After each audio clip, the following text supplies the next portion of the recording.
Hi guys, welcome to my channel and welcome to how to stop an annoying fence panel from rattling. And basically all you need is this thing. This is called a channel nut and this is an M8 channel nut with a short spring. I'll put all this in the description below and where you can get this, because we've all been there where you've just wedged a bit of wood or a bit of cardboard in between your rattling fence panel, and before you know it, you come back, the wood or the cardboard's on the floor.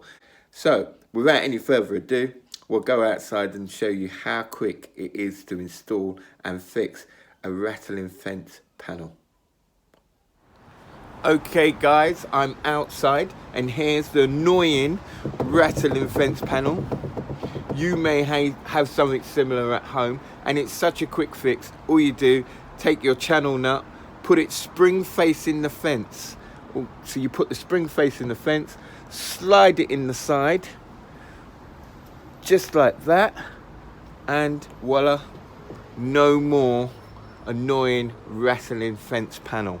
So all you do, just to even it out, take another channel nut and just put it on the other side so that you just got an even balance.